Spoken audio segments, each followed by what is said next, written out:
We don't need you anymore. Get out, you work-from-home freeloader. With my sister's words, even my parents joined in the chorus, get out. I'm fed up with a family that treats me and my dog as nuisances. If they're going to take that attitude, then I'll do as I please. Thus began my plan for revenge. My name is Kathy, a 33-year-old single woman. I work as a freelance web designer. My job can be done just with a laptop, so I don't work outside. I have a workspace at home, and I work at my own pace. Despite having such a great job, a disruptive presence began to intrude on my pace 2 years ago. That was my father and mother. One day, while I was working at home, my parents visited me. As soon as they entered the house, they looked around the room and started this conversation. Mom, this house really is big. It seems like we could live here too. That's right. It seems there's even a spare room. Besides, it's a waste for Kathy to live in such a good house by herself. Yeah, let's move in this weekend. Agreed, let's do that. Ignoring my presence, my parents decided everything by themselves. I had no intention of living with them and told them clearly, wait a minute, I have no intention of living with you guys. What are you saying? My father, his face turning red, yelled at me. This house was taken over by you, saying you wanted it from your uncle, trying to make it yours. There's a limit to how low you can go. Take over? I just had a proper conversation with Uncle and he gave it to me. Don't make excuses. Anyway, our old house is falling apart. Your mother and I are moving here this weekend. But actually, this house was given to me by my father's brother, my uncle who doted on me. The title is still under my uncle's name, but he told me I could use it as I like. According to my father, the family home has become quite old, and a full-scale renovation is needed if we continue to live there.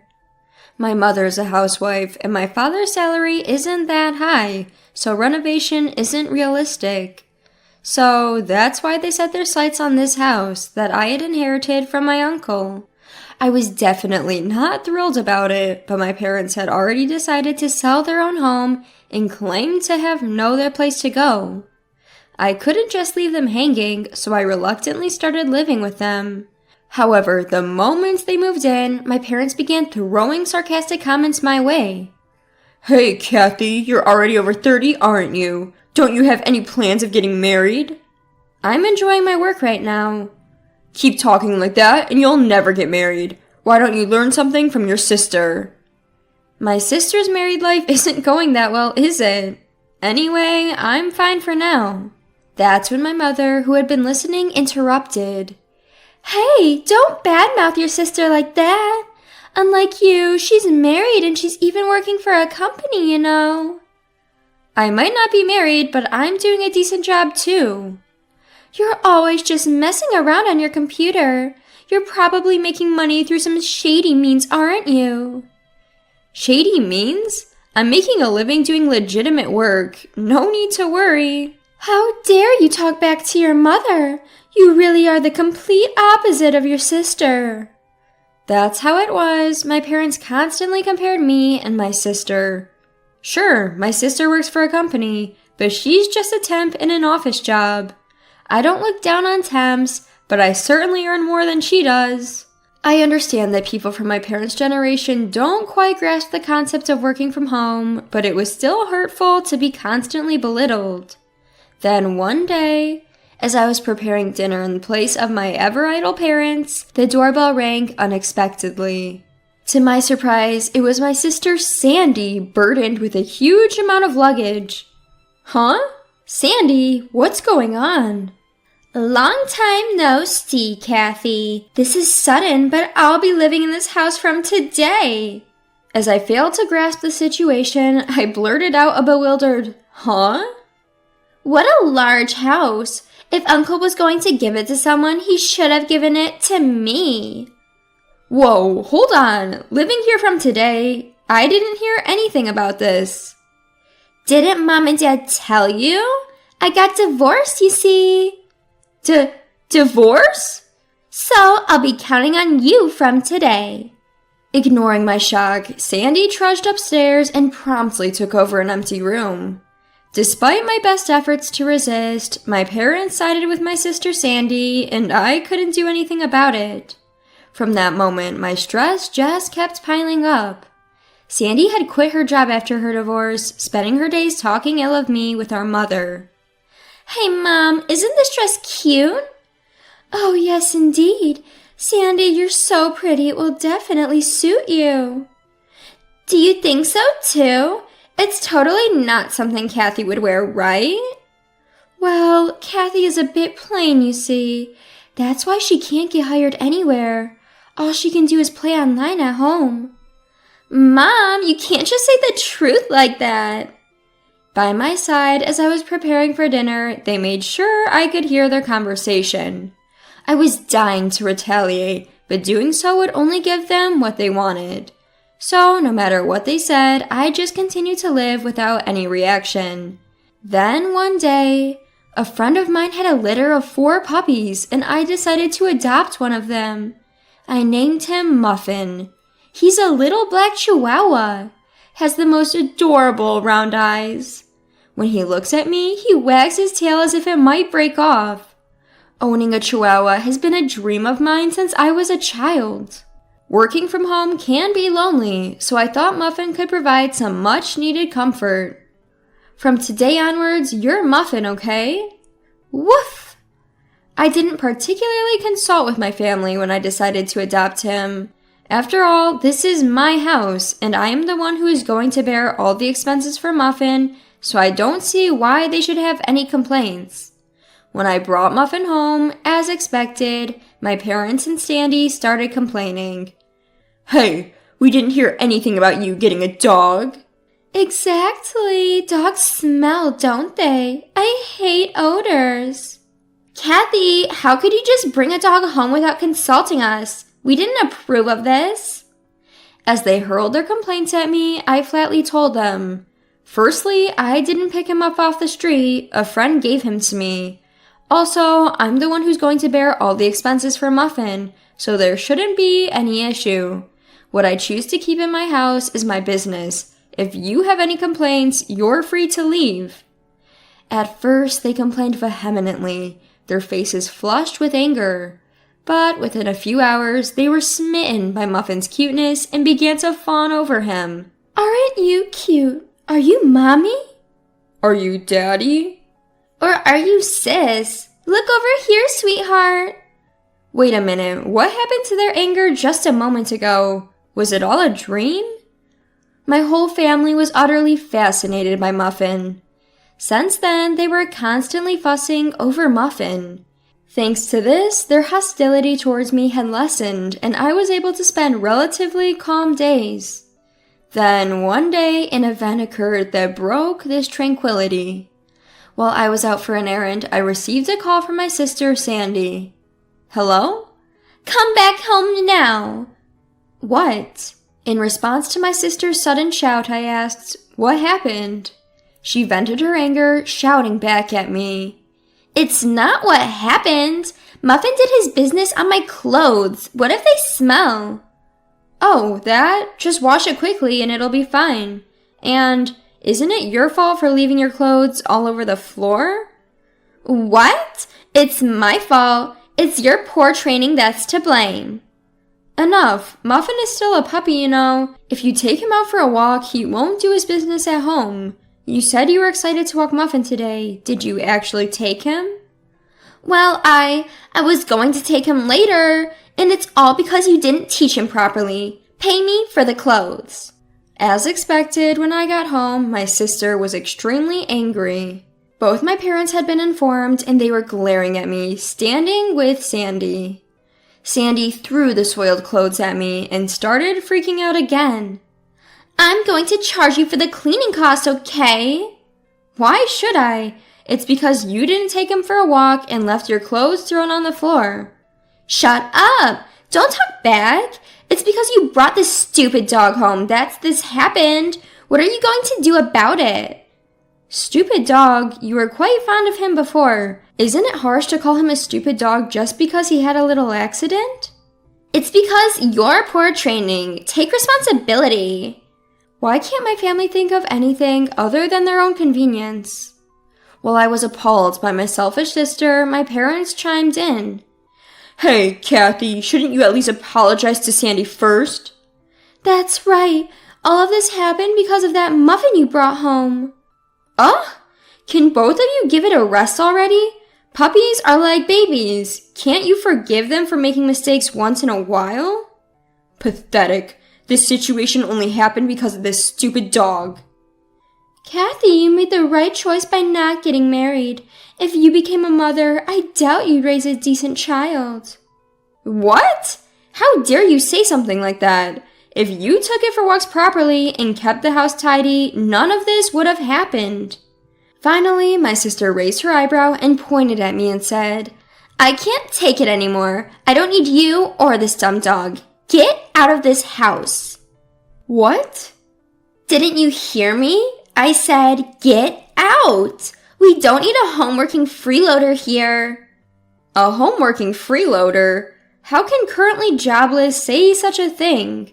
And who do they think is paying for this household expenses? It's me. As I stood bewildered by my sister's outrageous statement, even my parents chimed in.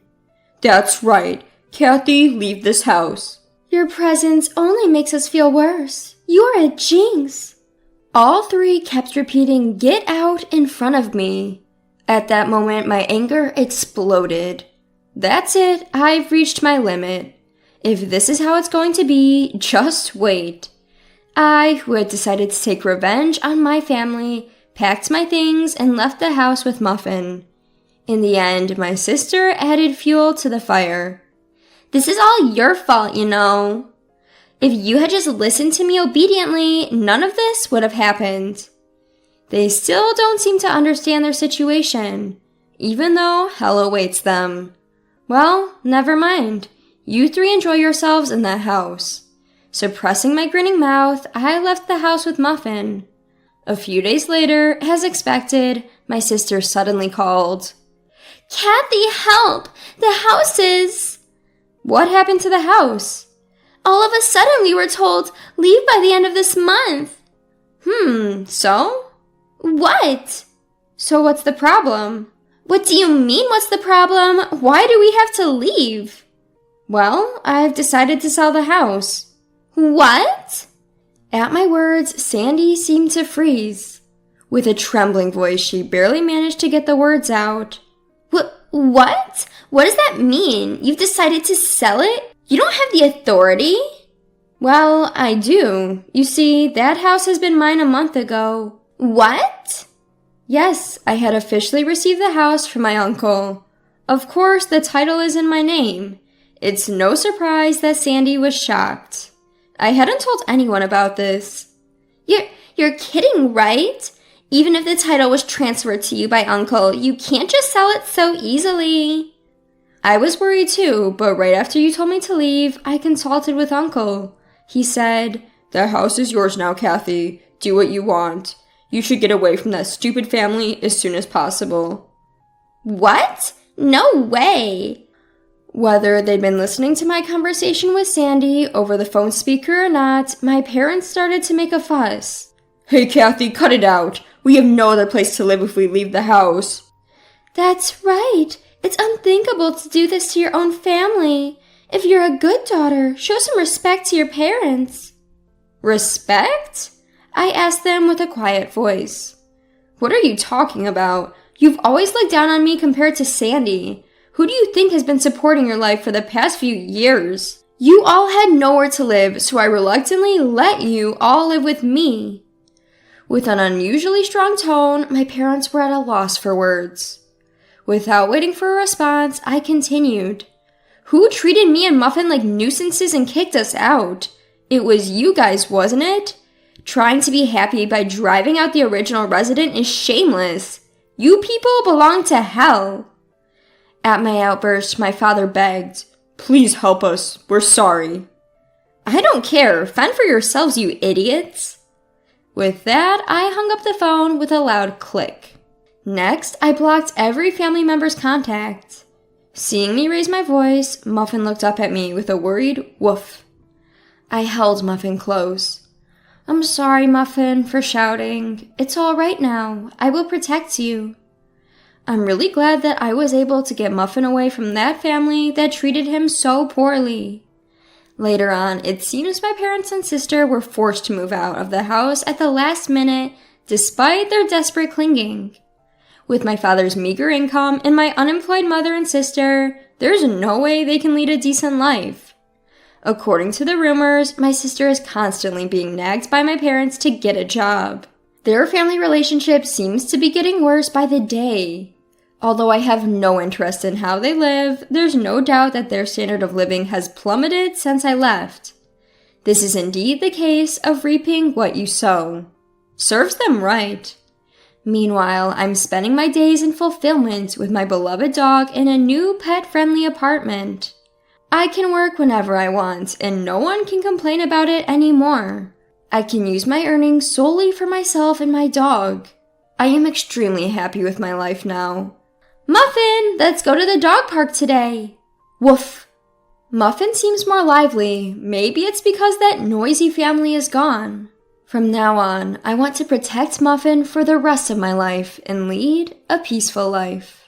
How could I possibly receive a letter from Diana who has passed away? I was staring in shock at an envelope in my mailbox at home. The letter was from my mother-in-law Diana, whose funeral we had just finished yesterday. Diana had always been so kind to me since the beginning of my marriage, and I adored her. We often dined out together and enjoyed shopping, becoming close friends despite the age difference. I was heartbroken when Diana passed away suddenly. Even after the funeral, I couldn't fully accept the reality of her death. So, when a letter from Diana arrived, I was incredibly surprised. Rushing to read it, I found something totally unexpected. Firstly, the reason this letter came to me seems to be that Diana had asked the church's pastor to deliver this letter to me after her passing. It instructed me to open the closet in Diana's room at my in-laws' house, revealing a secret door. The letter detailed how to open this secret door. And at the end, it instructed me to open it alone. Checking the time, I knew that Jimmy, Diana's brother-in-law who lived with her, his wife, and their kids would all be out at school or work. I headed straight to my in-laws' house, used my key to get inside, and followed Diana's instructions to open the secret door in her closet by myself. Thank goodness, it opened! Relieved that it opened successfully, I checked what was inside. What is this? My name is Olivia. I'm a 35-year-old web designer working remotely. 5 years ago, I married Fred, who is 4 years older than me, introduced by a friend, and we still have a great relationship. However, we don't have any children yet. Both of us love kids and wanted to have them as soon as we got married, but unfortunately, we haven't been able to conceive. There was a time when I was deeply troubled and depressed about not being able to have children, but there was someone who always treated me kindly. That was my mother-in-law, Diana. Olivia, don't overthink it. There's no need to rush. How about we go to the new waffle shop by the station to change your mood? Diana always encouraged me and spoke kindly to me. She was bright, kind, and empathetic. I loved her for that. Diana saved me many times, and gradually, I worried less about not having children. My desire for children hasn't changed, but we've decided not to undergo serious fertility treatments and let nature take its course. My husband, Fred, often travels for work, so when Fred is away, Diana and I would go out for meals or shopping, just like friends despite our age difference. Diana lived close to where Fred and I lived, in the same house as my brother-in-law, Jimmy, and his family, who have 3 children. Though Diana seemed to get along well with Jimmy's family, Jimmy and his wife often hurled insults at us for not having children. Olivia, still no kids? We have 3 adorable ones, you know. It's like you're dishonoring your parents by not having any. Just cut ties with Diana already. Brittany, Jimmy's wife, would say such things with a triumphant look, and Jimmy would join in, mocking us. Brittany's right. Well, Fred has always been a bit of a loser, and even if you had kids, they'd probably be losers too. In the beginning, Fred and I would fight back against their cruel words. But as they never seemed to listen, we gradually stopped responding. We started to avoid Jimmy and his wife as much as possible. They were awful to us, but in front of Diana, they pretended to be nice. So Diana never knew their true nature. We didn't want to worry Diana unnecessarily, so we never told her about Jimmy and his wife's behavior. One holiday, Fred, Diana, and I planned to go out to eat. We headed to the in-laws' house at the agreed time. Usually, Diana would be waiting outside the front door, ready to go, but not this time. Huh? Is Diana not yet ready to go out today? That's unusual. She'll probably come out soon. Fred and I didn't think much of it and waited for Diana to come out. But even after 5 and then 10 minutes, she didn't appear, and she didn't answer her phone either. What's going on with Diana? Getting worried, we decided to ring the in-laws' house doorbell.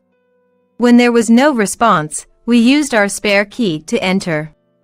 Hey, Mom! Fred called out as we entered, but there was no answer.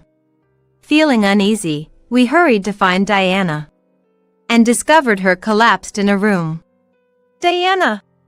I screamed as I ran to her, and Fred immediately called an ambulance. The in-laws' house was empty, as Jimmy and his family must have been out, leaving no one there but Diana. The ambulance arrived in about 8 minutes, and Diana was immediately taken to the hospital, but unfortunately, she passed away. It was a stroke. Fred and I couldn't accept the sudden departure of Diana from our lives. We both cried so much we thought we might run out of tears. However, there was much to be done, such as preparing for the funeral. We couldn't remain saddened and withdrawn forever. The funeral was to be a small affair with just close relatives and family, with Diana's eldest son, Jimmy, serving as the family representative.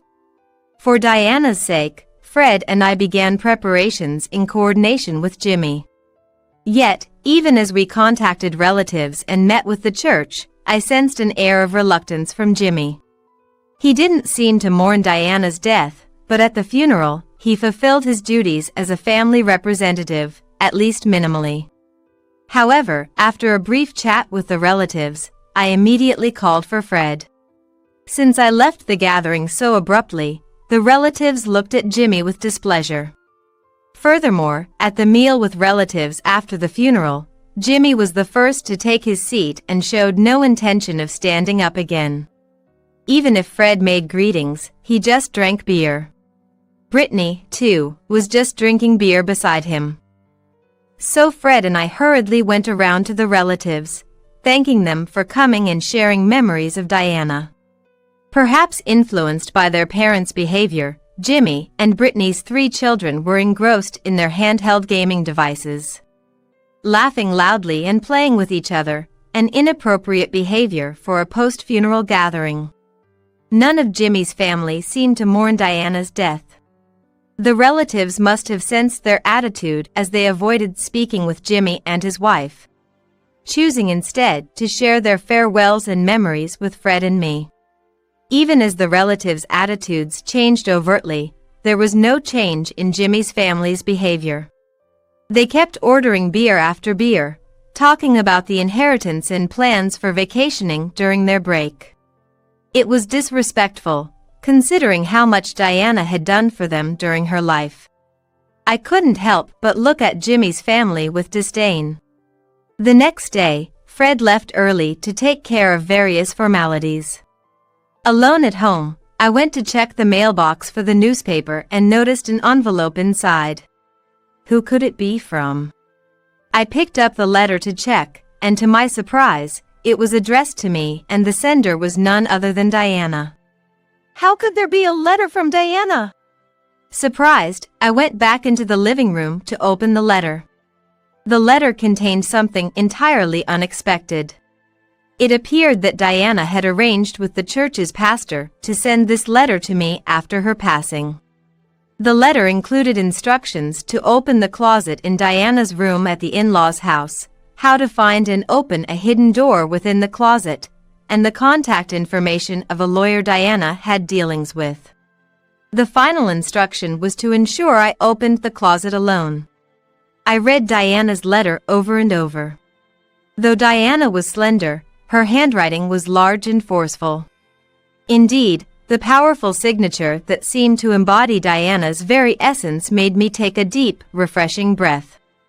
Deeply moved, I looked at the clock. 9 a.m. The in-laws' house should be empty now. I murmured to myself, quickly got ready, and headed to the in-laws' house. The children should be at school by now, and Jimmy and his spouse likely left early this morning. I saw on Brittany's social media this morning that she and Jimmy were going out together. Despite it being the day after Diana's funeral, they seemed to be sending the kids to school and boasting about enjoying their day off using vacation time. If that post was accurate, no one would be at the in-laws' house. I had to go now. I couldn't be sure when another chance would come. Using my key, I opened the door to the in-laws' house and entered slowly. The absence of Diana's welcoming smile made my heart ache. Holding back the pain in my chest, I went into Diana's room. Opened the closet, and then reached for the hidden door inside, just as the letter had instructed. Thank goodness, it opened! I sighed in relief upon opening it successfully, and checked what was inside. There, I found the items mentioned in the letter and an additional document. What is this? Looking at the documents, I felt Diana's love and was on the verge of tears. I wanted to stay and cry, but I knew I had to leave the in-laws' house quickly. It would be disastrous if someone were to come back and see me here. That is because Diana's letter had instructed to do this alone. With the documents in hand, I returned home and contacted the lawyer mentioned in Diana's letter to inform them of her passing. Just as I was about to contact Fred and Jimmy's family to see if we could all get together this weekend, I received a message. It was from Brittany. The message said they had important news and wanted everyone to gather at the in-laws' house this weekend. What could Brittany possibly want to discuss? I have nothing but a bad feeling about this. I was skeptical, but it seemed odd to refuse, so I decided to accept Brittany's suggestion. When Fred and I arrived at the in-laws' house over the weekend, I joined the meeting feeling tense. Jimmy and Brittany were smirking unpleasantly, and their 3 children were not present. Likely left with someone else. As soon as Fred and I sat down, they presented us with a document. This is Diana's will, Brittany declared confidently. The signature on the will was indeed Diana's, and it stated that all her assets were to be inherited by Jimmy and his wife. It says here that we, the couple, are to inherit the entire estate, doesn't it? So, you guys won't get a single cent from the inheritance. Too bad. Jimmy laughed vulgarly, his face twisted in an ugly grin. Fred was perplexed, but I silently stood up and returned with Mr. Smith, the lawyer who had been waiting outside. Who is this? Jimmy and Brittany were confused by the sudden appearance of the lawyer. Fred was also surprised, not knowing the lawyer had been waiting outside. This is Mr. Smith, a lawyer who Diana had been close with for many years. I introduced him briefly, and Jimmy and Brittany's expressions turned to anger. A lawyer? Why did you bring someone like that here? It was Diana's instruction. She wanted Mr. Smith to help with the property settlement agreement to make things smoother. Jimmy shouted, "We don't need a lawyer!" He slammed his hand on the table and gestured to Diana's will with his chin. Mom left a will. We don't need a lawyer with this. At that, Mr. Smith calmly raised his hand. Are you certain this document was entirely written by Diana herself? In response to that question, Jimmy raised his voice. Of course it is. Mr. Smith shook his head sadly at the scene. This cannot be recognized as a valid will. A holographic will must be entirely handwritten by the person themselves. Mr. Smith pointed out that the word will at the beginning and Diana's signature at the end were indeed handwritten. However, the rest of the document looked like it had been printed from a computer. The once noisy living room fell silent. In a panic, Jimmy reached for the will and brought it closer to himself. But that changed nothing. The printed, neat text remained unchanged. The handwriting of the signature and the rest of the document differs. Could this will have been forged? At Mr. Smith's suggestion, Jimmy and Brittany visibly trembled. What are you talking about? We would never do such a thing. Why are you being so paranoid? And even if it was forged, what then? Mr. Smith responded to Brittany's words. Forging a will is a serious crime. Jimmy and Brittany's faces turned pale. They were flustered, shouting incoherences and making excuses. At this moment, Mr. Smith delivered the crucial information. Olivia has a notarial will, so this will is invalid. What? Jimmy and Brittany were astonished, their eyes wide open. What's that? We weren't informed. The letter from Diana that I had received mentioned that a notarial will was hidden behind the secret door in the closet. We didn't know either until we received a letter recently. Diana revealed the location of this will in it. The letter contained not only practical matters, but also explanations about why the notarial will was made and why it was disclosed to me. Diana had been feeling her health decline recently and prepared a will, but it seems she suspected that Jimmy and his spouse might tamper with it. I had assumed Diana was completely unaware of Jimmy and his spouse's true nature, but it appears Diana had some inkling of their greed for money. The notarial will stated that the estate was to be equally divided between Jimmy and Fred. What? How could she have prepared something like this? Jimmy and Brittany were in shock, their eyes wide with astonishment. At that moment, Jimmy seemed to have an epiphany and exclaimed loudly, That's right! But the beneficiary of Mom's life insurance is me, isn't it? It must be set to me, the eldest son. To Jimmy, who was shouting with his eyes blazing, I announced in a cold voice.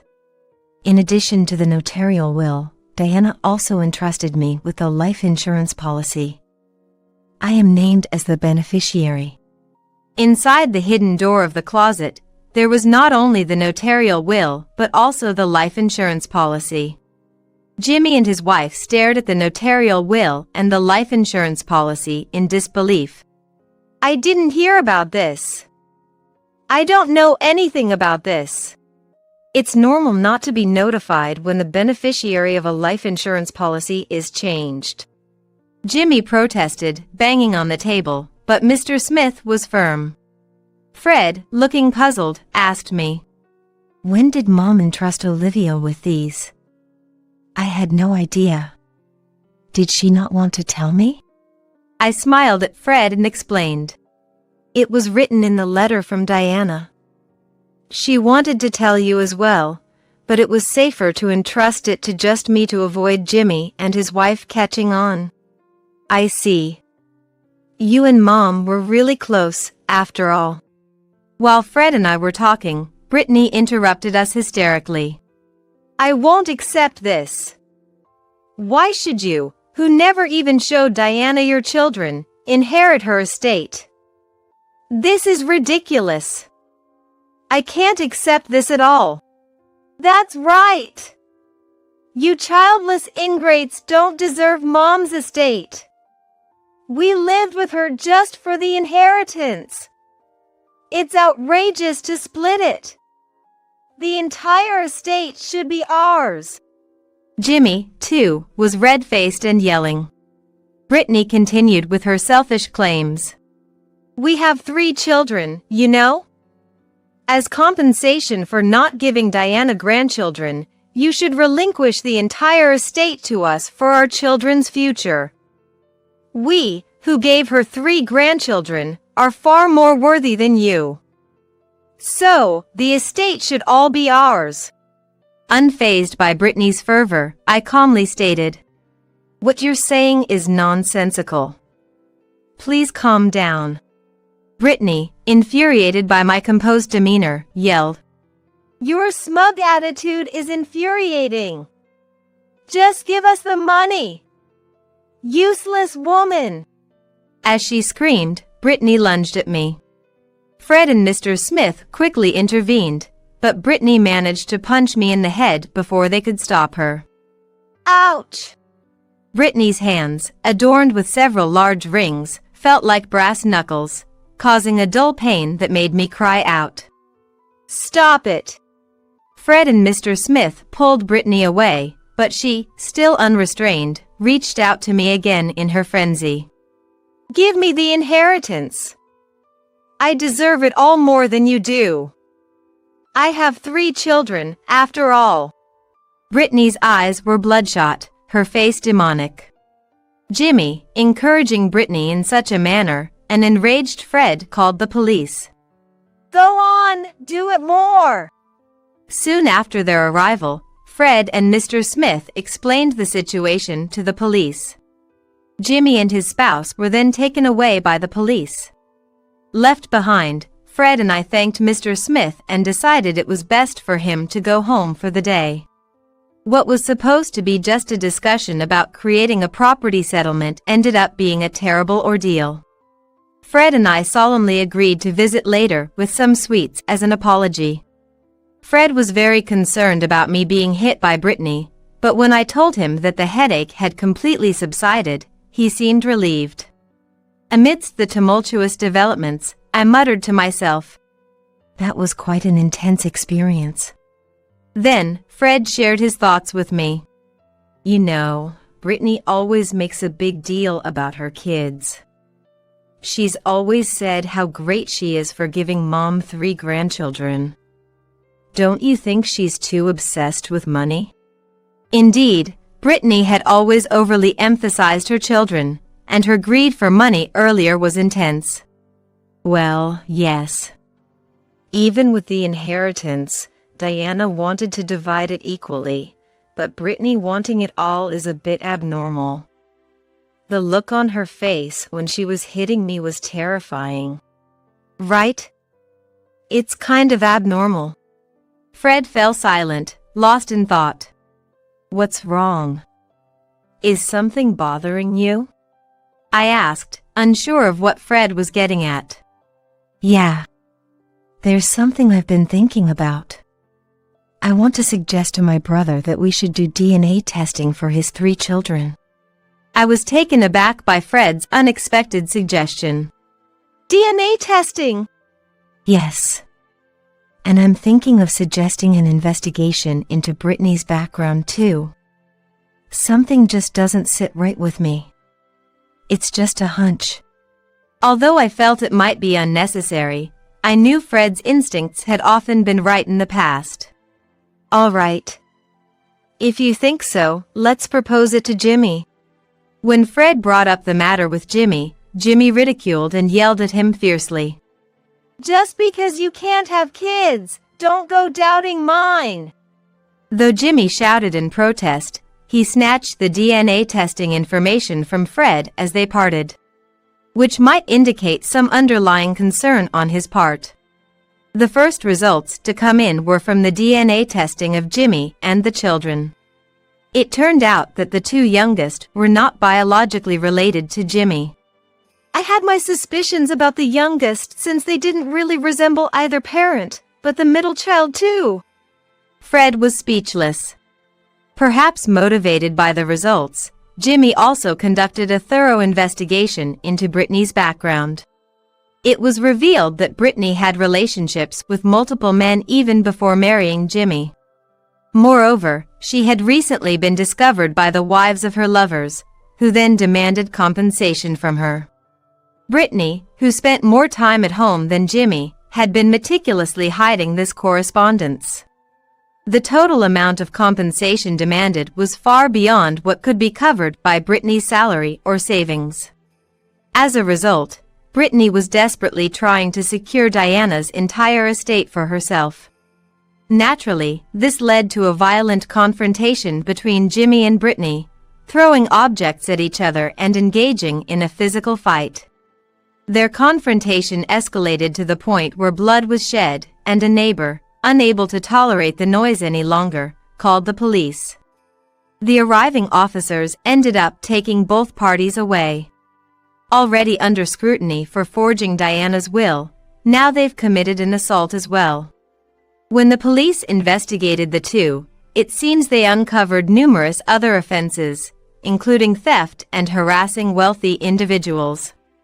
As a result, Jimmy and his spouse were sentenced to prison. Fred and I were deeply troubled about what to do with the 3 children left behind. With Diana gone, we were their closest relatives. We considered taking them in, but ultimately decided against it.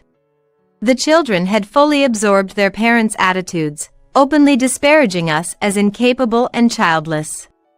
The eldest, Ricky, 14, was certainly old enough to understand right from wrong, and even the youngest, at 7, should have some sense of appropriate behavior. Yet, each time they saw us, all 3 sneered and hurled insults. Even with their parents' arrest and being at the heart of the turmoil, their attitudes remained unchanged. We'd be doing you childless losers a favor by letting you raise us. We never expected such words from a 14-year-old.